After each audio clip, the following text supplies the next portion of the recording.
This is Arthur Thompson, better known as the Godfather of Glasgow. And this is the day he buried his son. 5 weeks earlier, that son was gunned down, aged 31, triggering the collapse of Glasgow's most infamous crime empire. This is a remarkable story of half a century of crime in one of Britain's most violent cities. An era when Arthur Thompson was transformed from petty crook into Glasgow's own mafia don. On a Richter scale of 10, he was a 10, ruthless. And it's a time when Glasgow earned a reputation for gangsters who used lethal violence to get what they wanted. I just lunged up the way it stuck me, neck. I killed him. It was definitely a revenge attack, and it was done in spectacular fashion. He was hitting me and I was stabbing him, and he got the worst of it.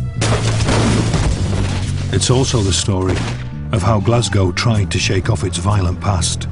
But though the city was transformed, the cops who tried to clean up the streets found an underworld they just couldn't kill.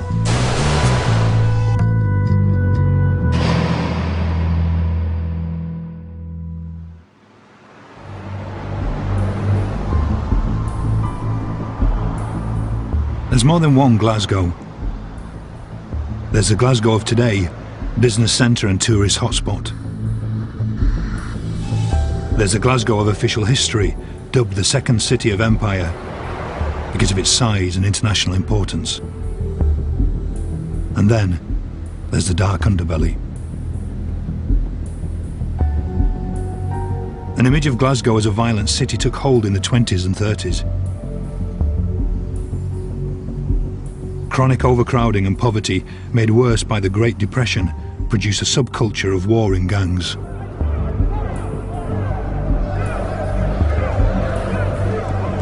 The press dubbed the city Scotland's Chicago, but this wasn't Al Capone-style organised crime.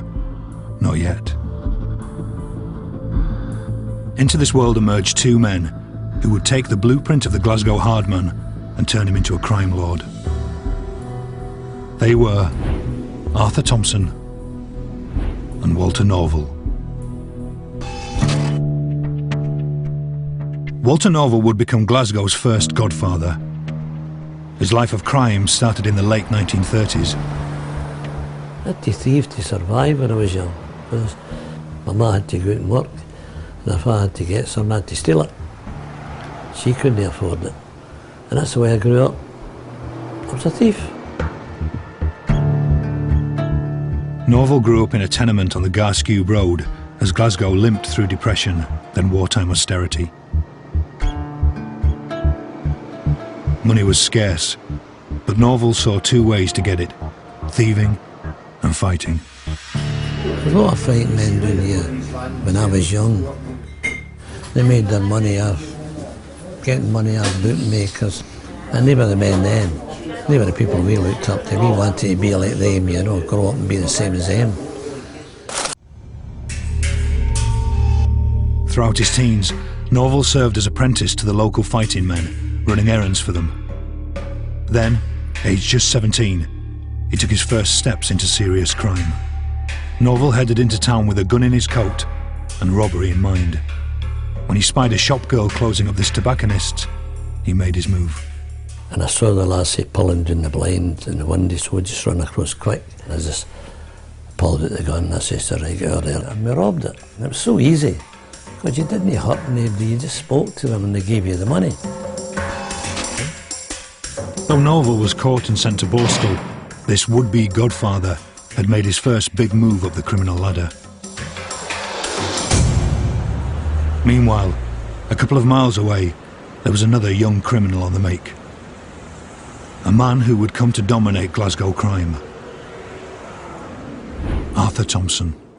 That when Arthur was about 16, he went into shopping areas, Duke Street, places, Springburn Road, and said to the shopkeeper, I understand that your plate glass window's going in tonight. You give me a £5, I'll prevent that. And the guy says, piss off. And that night his window went in. From these humble beginnings, Thompson went on to charge dozens of businesses for protection. It had been done before, but Thompson was something new.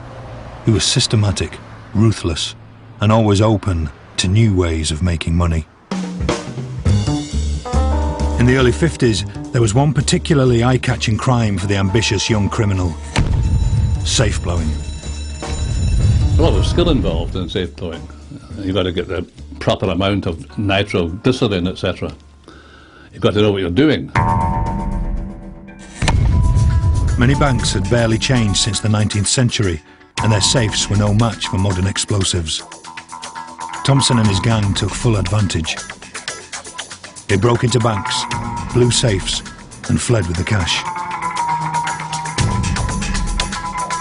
Then, in rural Bewley in 1954, Thompson got sloppy. Fleeing a bank robbery, he dropped his house keys and ended up with a 4-year jail sentence. Both Thompson and Norval saw prison early in their careers, but it only cemented their criminal reputations. Norval returned home in the late 40s after his armed robbery sentence and started putting his criminal name to use. He offered protection to the bookies, as he'd seen hard men do before him. A man was earning maybe £5 or £6 a week. I was getting maybe about 5 or 6 times that of the bookies alone, you know. And this was far from Norval's only income. He expanded his business to every corner of the Glasgow road. It was a small world, but he came to dominate it. He protected the bookies, sold stolen clothes to the brothels and stolen booze to the many pubs. It just built up, you know, built up from one thing to another. It grew and grew all the time.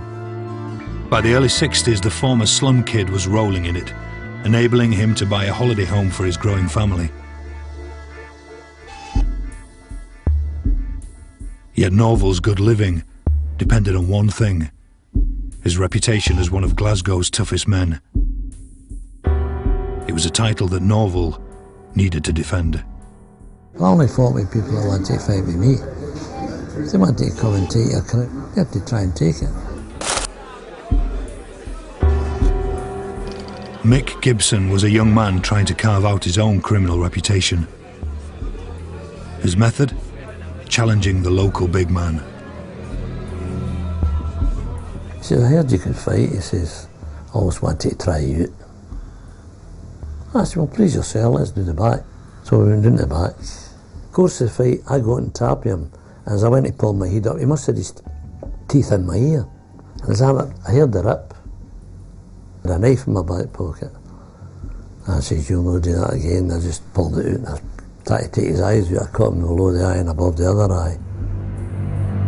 Norval had lost part of his ear, but the score was unsettled. 3 weeks later, he was playing dominoes when a pal told him Gibson wanted a rematch. He says, Gibson's up there with knives that length. He says, I'll probably kill you. I finished the dominoes and I got him, I walked out, and I almost carried, you know, and I had one on me, a blade. And I went to that pub down there at that corner, I opened the door, he was standing at the bar with his pals. So I just walked there quick and I spoke to him, and I says, hey, you looking for me? He turned around, I just stuck the knife right through his neck. And I stabbed him about 3 times in the chest. And he tried to get away from me, and I'd done his 2 kidneys, stuck it in the back of his head. I just went berserk. Gibson was horrifically injured, but though his heart stopped in the ambulance, doctors managed to save his life. As for Norval, he was convicted of attempted murder and would never return to his crime empire on the Glasgow road. The Glasgow he knew was about to be destroyed. Throughout the 60s, slums like those that produced Norval were torn down. Thousands of people were moved out of central Glasgow into new housing schemes. Here they were promised a new Glasgow, cleaner, better planned, safer. One man who appeared to embody this new, optimistic era was Arthur Thompson. By the 60s, he was the model of an ambitious, modern businessman. Ideal client to deal with. Always very smartly dressed. I never had him swear in my life. I had many dealings with him in my office, and they were all reasonable. Yeah, I found him a reasonable person. But Thompson's business-like appearance was a front for criminal activity. He diversified into money lending, ran illegal casinos, and became involved in legitimate businesses too, like scrapyards and pubs. In the process, he earned the nickname Bomber Thompson. When he tried to take over a few of the kind of establishments around about Black Hill and stuff, such as a gambling club and a pub, he'd actually been refused. The owners had decided not to sell to him, so he'd blown them up. This guy was a dangerous, dangerous man.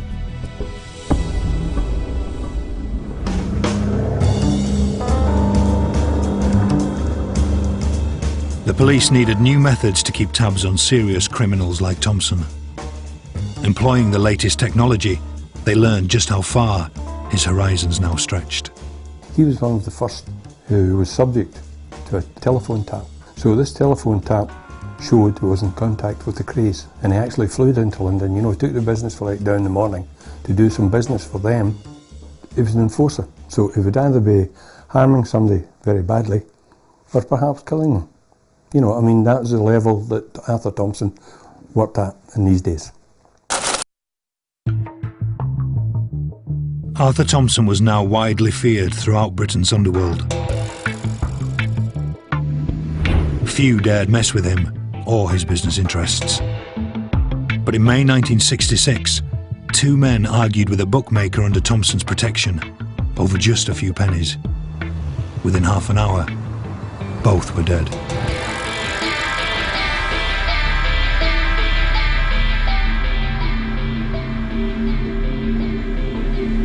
Cop Joe Jackson and his brother John witnessed the two men die from this very spot. We drove up to this key junction here, and just as we came to it, I saw two cars passing. One was a Jaguar, the other one was a white van. I knew that the Jaguar was being driven by Arthur Thompson. The Jaguar was on the outside and it was forcing the other car in towards the pavement. The van was actually pushed off the road, hit against the railway bridge, wrapped itself around the light stanchion.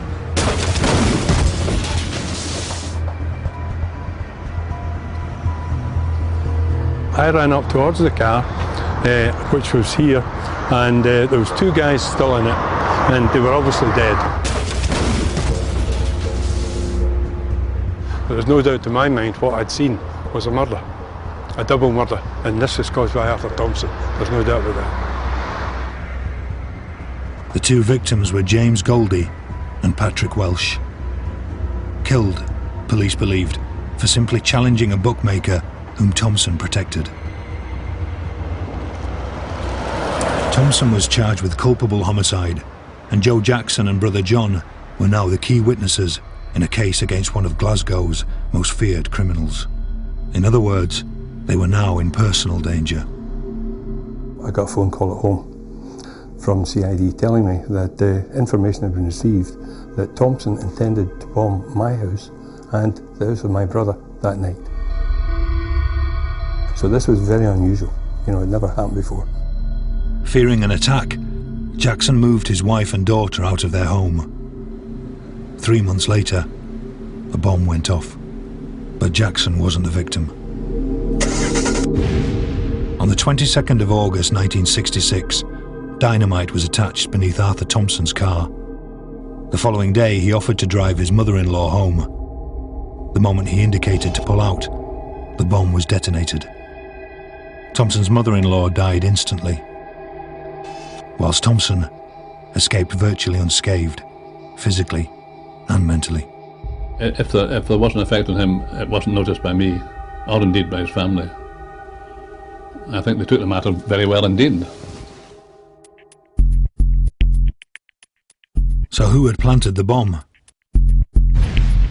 The family of car crash victim Patrick Welsh were obvious suspects. And 3 of them were charged with a revenge attack. Incredibly, both cases came to Glasgow High Court at the same time. In the North Court, Thompson was a defendant whilst in the south, he was key witness in a murder trial. Not that he was a very good witness. Even when his own mother-in-law had been killed, Thompson didn't like helping the prosecution. Thompson certainly didn't cooperate with the police as far as giving evidence is concerned for the prosecution. He didn't help the prosecution at all. Don't ask me why, but he had his own reasons, obviously. Without Thompson's evidence, the case collapsed and no one was convicted. As for the charges against Thompson, a witness dramatically challenged Joe Jackson's account. He said that the person the driver was not Thompson, must have been someone else. He was a good witness, this chap, and he wasn't a criminal. It's just by Thompson's good luck, in my opinion, that this man happened to be very close to the scene of the crime and virtually cleared him. The jury gave a verdict unique to Scottish justice. Case not proven, and Arthur Thompson walked free. It is a verdict that still rankles with Joe Jackson today. The witnesses who were not police officers did not give proper evidence because they had been frightened. They were intimidated. I know Thompson, and as soon as the car was past me, I saw him, recognised him. It was Thompson.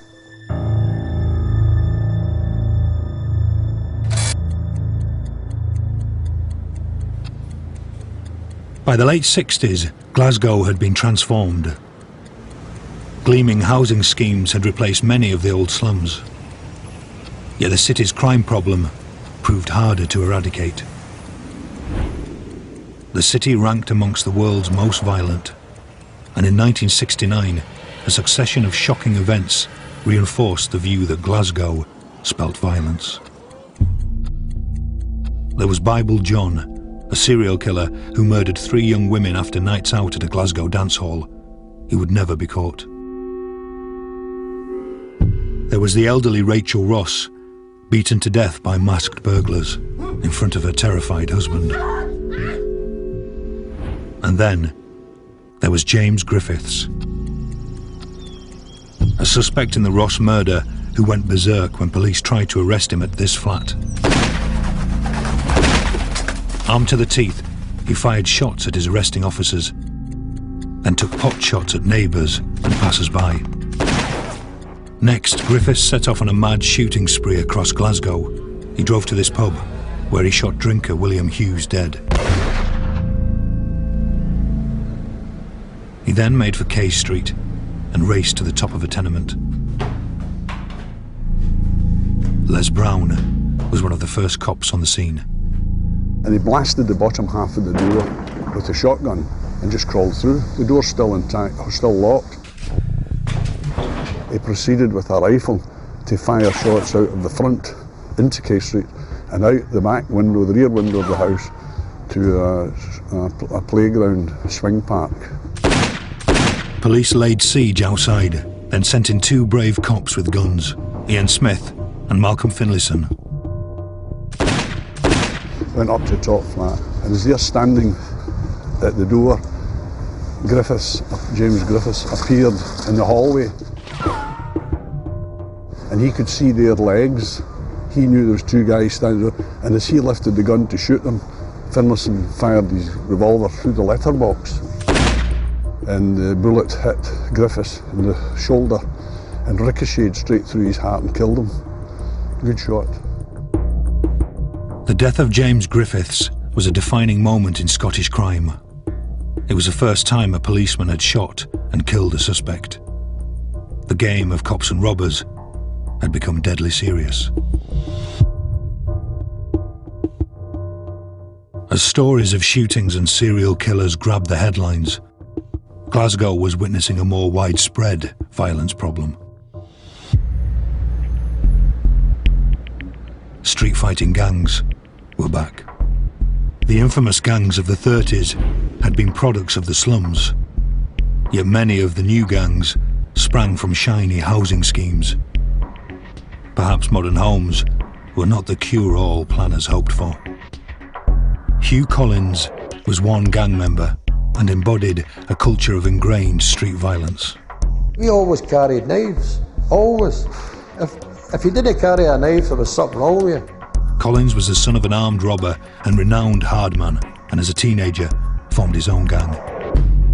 We became the centre of this group that just started to become the Shamrock. The gang thing started to shape up throughout Glasgow. In the Carlton, you had the Tongs, Maryhill, you had the Maryhill Fleet. But we were a nasty wee crew. Throughout the 60s and 70s, Collins was in and out of prison for robbery and assault.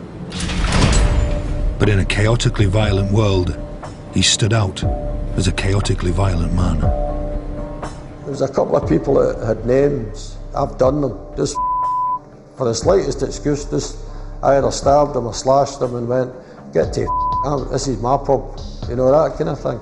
And I get hooked on danger. I became a loose cannon in a way.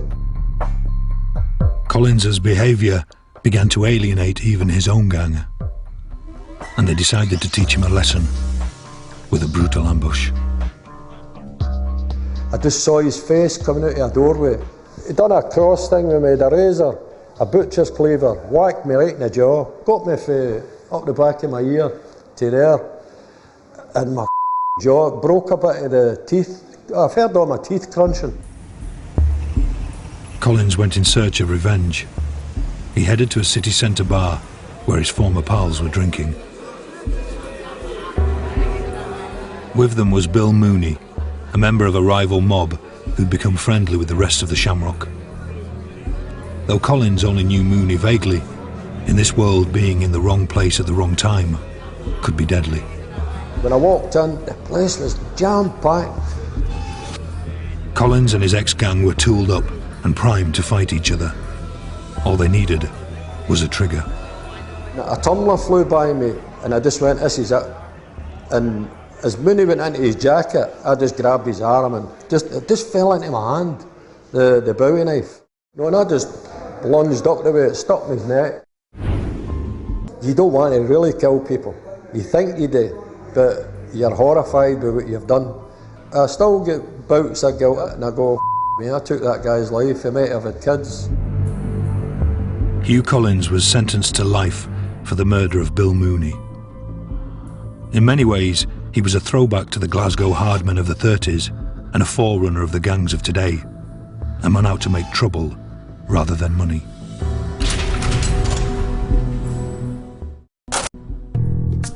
The professional criminal of the 70s was quite different. He was out to make money. For robbers, improvements in bank safes had spelt the end of safe blowing. The result was an explosion in armed robbery. When the safe blow disappeared, the armed robbers appeared with a double shotgun, you know. There was less chance of being caught. They just fire a shot and disappear. By 1976, armed robberies had become an epidemic, and the police had to up their game. At that time, there was lots, and I mean lots, of bank robberies and wage robberies going on throughout the city. And I had a squad. We were the first armed response team, and we were actually touring the city every day. In 1976, one particular armed robbery team was coming to the fore. A team which would become known as the XYY Gang. They specialised in cleverly planned hits on a range of targets, from wage deliveries to banks.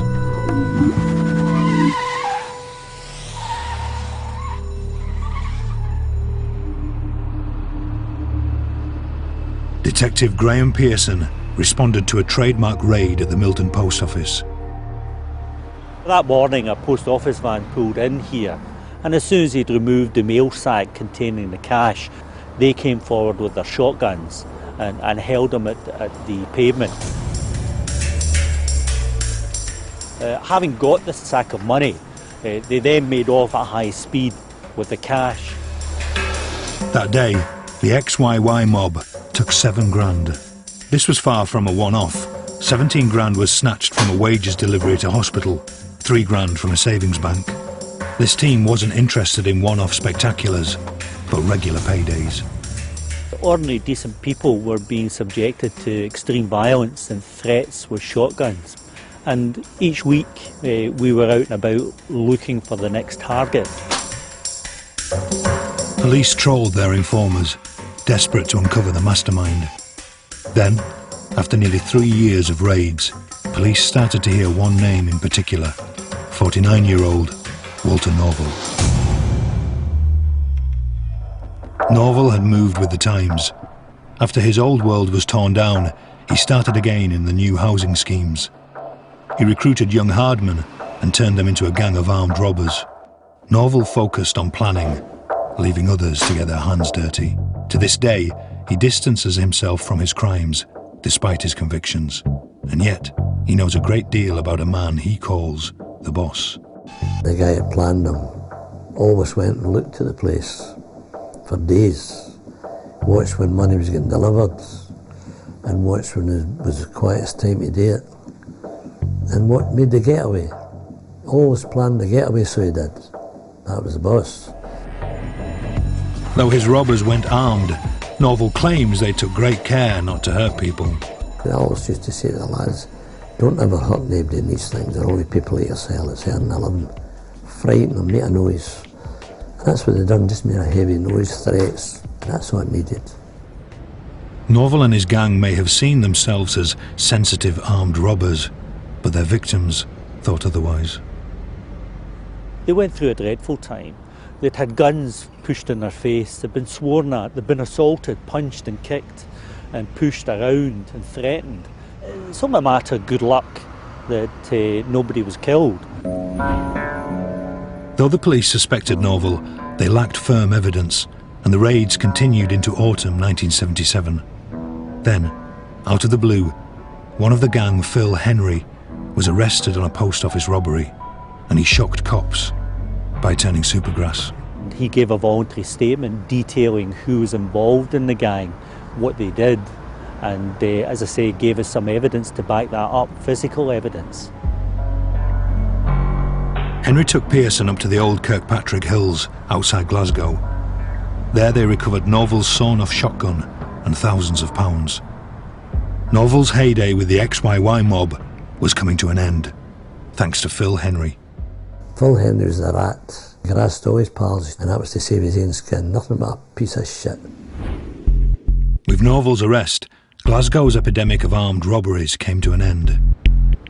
Norval and gang were now heading for a series of massive trials. But as so often in Glasgow, the path of justice didn't run smooth. On the eve of Norval's trial, someone dropped a homemade bomb through the skylight of the High Court. If I could have clapped a guy in the back and done it, because I don't like courts all my life. It's certainly the first time that I'm aware of that criminals had been as audacious as that. No one was ever convicted of the bombing. But the trials went ahead and caused a media sensation, fueled by the decision to keep the defendants' names secret. Accused were given nom de plumes from the alphabet, and that's why they became known as Mr X and Mr Y, and the whole trial became known as the trial of the XYY mob. 7 key players in the newly named XYY mob were convicted, and their names revealed to the public. Walter Norval's role as the aging mastermind led him to be dubbed the Godfather and receive a 14-year sentence. The police wanted a longer jail term for the years of terror, yet Norval feels his sentence was unfair. Kill somebody, you get less, then take the money. That's the way the law is nowadays. Don't take after the rich. Murder the poor, and you're all right. Whilst Norval and others were busy with armed robberies, Arthur Thompson wasn't idle. But he had long ago moved on from high-risk crime. Arthur was different entirely. Arthur was into business things and that in the town, you know. He always described himself as a businessman. Nothing more than that, a businessman. Where he's coming from, I have no idea. Arthur Thompson rarely served a prison sentence. His longest was 4 years for handling stolen goods in 1966. Yet police interest in him never wavered. I don't know how many times I was at his house when it was being searched by the police and checking that they didn't plant anything in his house. That house would become legendary and gain the nickname the Ponderosa from the ranch in the TV western Bonanza. As for Thompson, by the start of the 80s, it was him, not Walter Norval, who was becoming known as the Godfather. The police didn't believe Thompson had stopped being a criminal. They just thought he got cleverer. In the early 80s, Thompson was on the lookout for more young guys to work for him when he heard two names, Paul Ferris and Ian Blink MacDonald. Blink had introduced Paul Ferris to crime when the pair were in their teens. He was running at my mum's house and I kind of told him the money I was making. And I took him in one of the jewellery raids to do this, and we got a couple of £1,000 each. Then for there we could make 10,000, 20,000, all depends now. For 2 years, Blink and Ferris went on a robbery rampage. Then in 1982, the partnership came to an abrupt end, thanks to Arthur Thompson's son, Arthur Jr. I was supposed to meet Paul Ferris in the Proven Mill one night. I never turned up, and I saw him the next day, and he says that he'd been recruited by young Arthur. And I says, what do you mean? He says, well, he's heard good things about me. And according to Blink, the Thompsons wanted Blink and Ferris as a duo. I actually says, why does Thompson want us two young boys when he's supposed to have the whole of Glasgow sewn up? And he went like that, he says, no, he's always looking for new blood. I says, you're going to be a debt collector and an enforcer. And while we're doing this, I says, the Godfather of Glasgow, I says, he'll be sitting in the Ponderosa with his feet up, drinking brandy with his cigar and watching Minder. Ferris took the job, but he was not just to be working for Arthur Thompson Sr., but his son, young Arthur.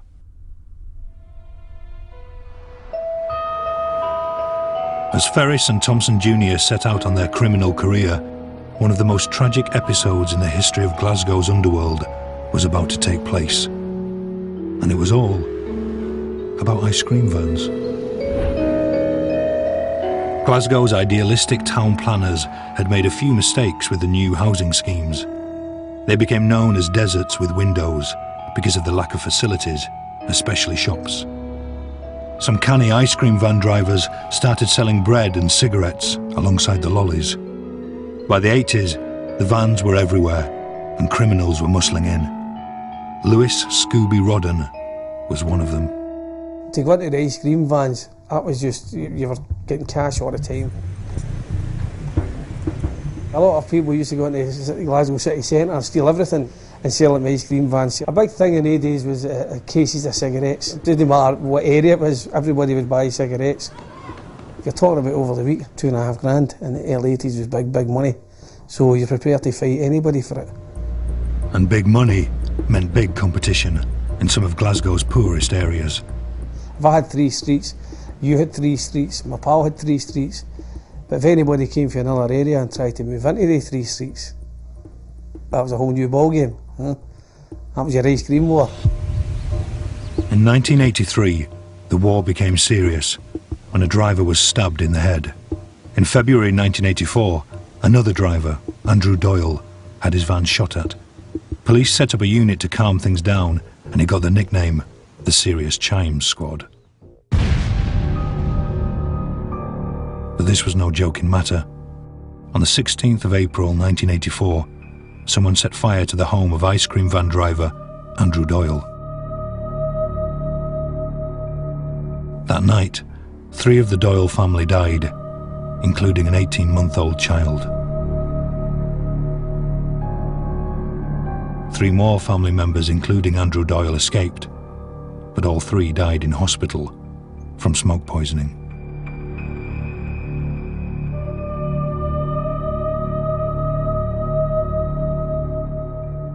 These 6 deaths shocked the city.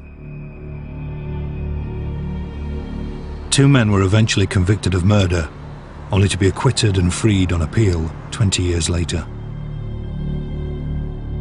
Even today, the unsolved mystery continues to cast a shadow, yet these have not been the city's only trade wars. There's wars in every walk of life, especially in Glasgow. If somebody's moving into your business, you're wanting to say something about it.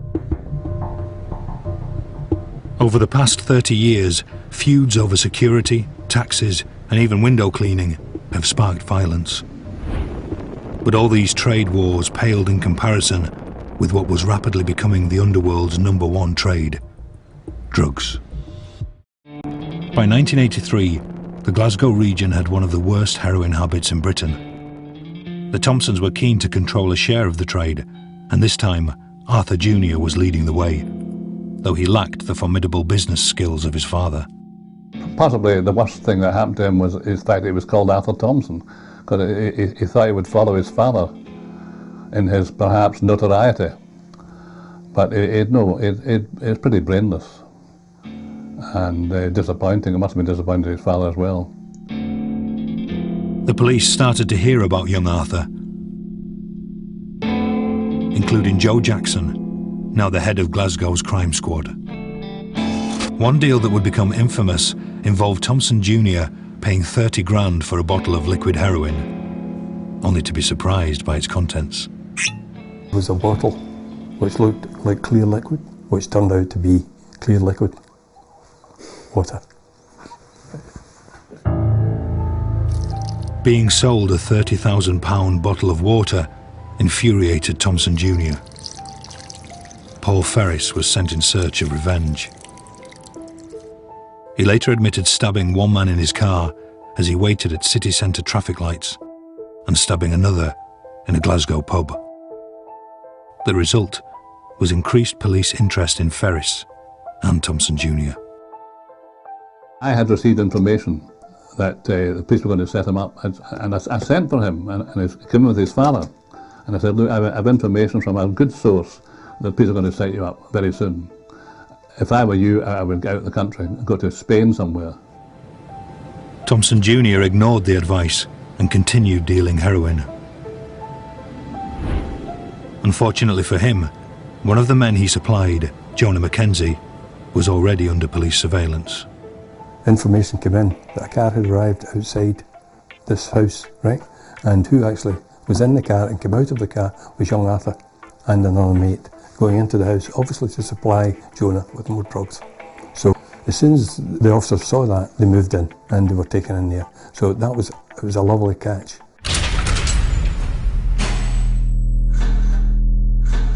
Aged 25, Arthur Thompson Jr. was sentenced to 11 years. His family's enforcer, Paul Ferris, was given 18 months for possessing an offensive weapon and drugs. By the time he was released, Ferris decided to quit being what he termed a dispensable wage slave for the Thompsons. Young Arthur was just a fat boy that ate sweeties all the time. Paul Ferris was the son that he wanted. When he left jail, Ferris formed his own team with two criminals named Bobby Glover and Joe Bananas Hanlon. He more or less recruited Hanlon and Glover the same way he was recruited with young Arthur. But Hanlon and Glover were to be short-lived partners.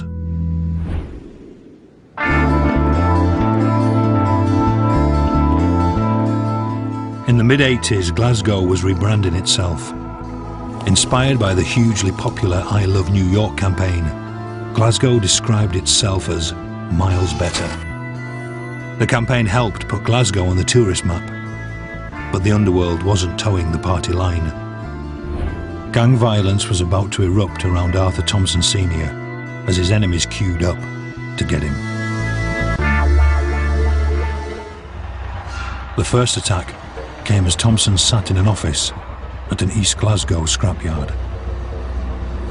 This seems crazy, but an IRA hitman was brought over from Ireland to assassinate Arthur Thompson.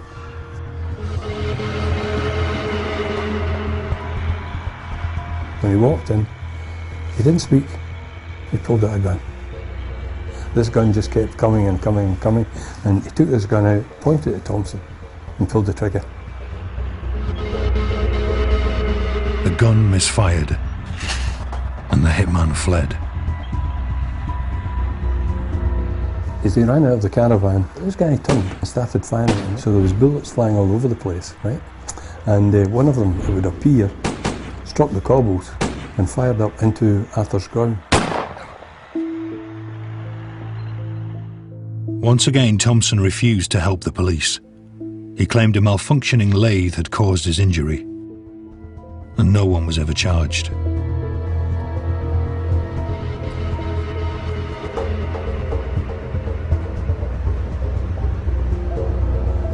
Then in 1990, reporter Stephen Wilkie was sitting outside the Ponderosa when he witnessed another brutal attack on Thompson. I was kneeling down under my car changing a wheel. Next thing there's a screech, a thud, some cursing. I look up and trying to see this souped up Ford sports car reversing over the railings there, and what I thought was just an old man trapped under the railing. That old man was Arthur Thompson. The car sped off, leaving Arthur Thompson completely entwined in the railings across the road, with a broken leg, cut face, broken nose, broken fingers and seriously bruised ribs. That was sort of the start of his downfall from that night onwards.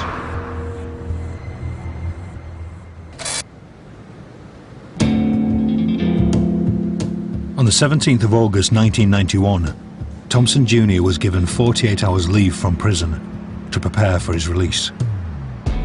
He headed home to Provenmill and stopped in at the Provenmill Inn. There he appeared itching to get even on a whole host of criminals. He was in the pub just down the road from where we are now, blatantly written out the names of people he was going to kill, showing it to folk, holding up, I'm going to shoot this, I'm going to shoot that, look at this knife I've bought. Silly man, paid the price.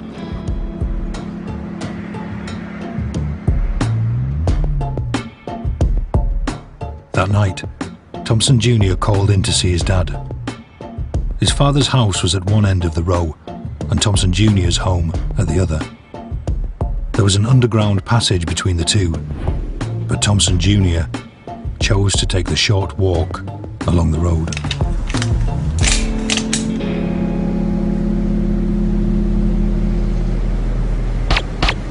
Arthur Thompson Jr. was shot 3 times with a silenced revolver. Within an hour, he was pronounced dead. It was almost like the end of an era when young Arthur was shot. It was a real change. It was like the young team are here now, move aside, old man. Your son was a joke, we've taken him out, come ahead.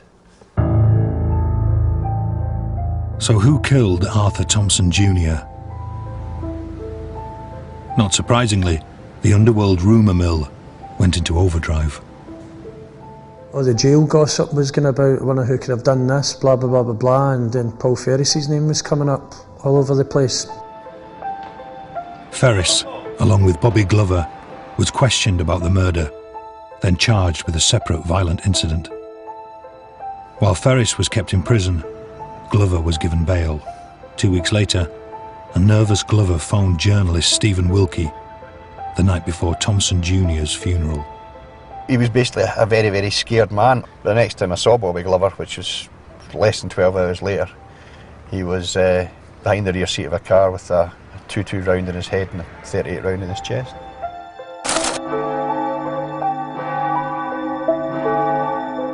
On the morning of the funeral, Bobby Glover was found murdered in his car, along with Paul Ferris's other partner, Joe Bananas Hanlon. The bodies were left on the route of Thompson Jr.'s hearse. Many thought Thompson Sr. was responsible. Arthur Thompson asserted all his authority and all his criminal power for that to happen. It was definitely a revenge attack, and it was done in spectacular fashion. 5 weeks straight after his son. With Thompson Jr.'s body barely in the ground, armed police raided the Ponderosa for one final time. They found nothing linking Thompson Sr. to the murders of Hanlon and Glover, and the case remains unsolved. As for Thompson Jr., Paul Ferris was charged with carrying out his murder. The resultant court case was the longest in Scottish history. On the day of the verdict, the whole of Glasgow held its breath.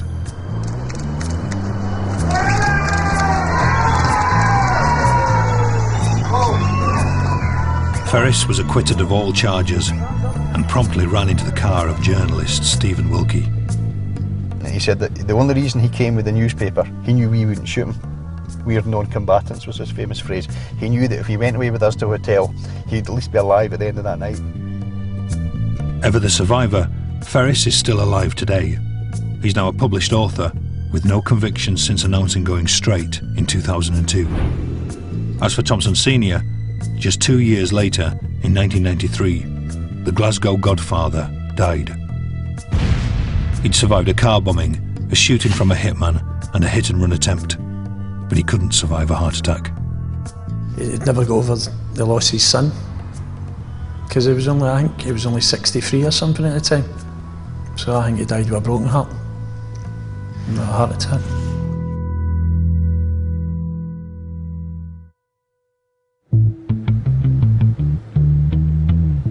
The Thompson era was over, and Glasgow moved on. Today's city is a world away from the place Thompson and Walter Norval grew up. Yet an underworld as entrenched as Glasgow's doesn't just disappear. Obviously, there'll always be other guys coming out in their place. To say, will they be as identifiable as Thompson or Norval? Perhaps they've learned a lesson, perhaps they'll be quieter, but they're still there, they're still doing the same kind of work, and they still have to be caught and they have to be put in jail. Police recently identified 170 street gangs in one city, which is a phenomenal amount, and each of them's got 20, 30, 40 members, each of who will stab you to bits in a second for no good reason other than the fact it's from the wrong area. And that hasn't changed. For a while it went away in the 80s and 90s, but now it's come right back with a vengeance. Perhaps once again because the poverty level's risen. Over the decades, the crime business has changed, like Glasgow itself. From the protection rackets of the slums to the drugs business centred on the housing schemes. Yet Glasgow's culture of violence lingers on. The city still churns out violent men who will stop at nothing to get what they want. Or, like Arthur Thompson Jr., die trying.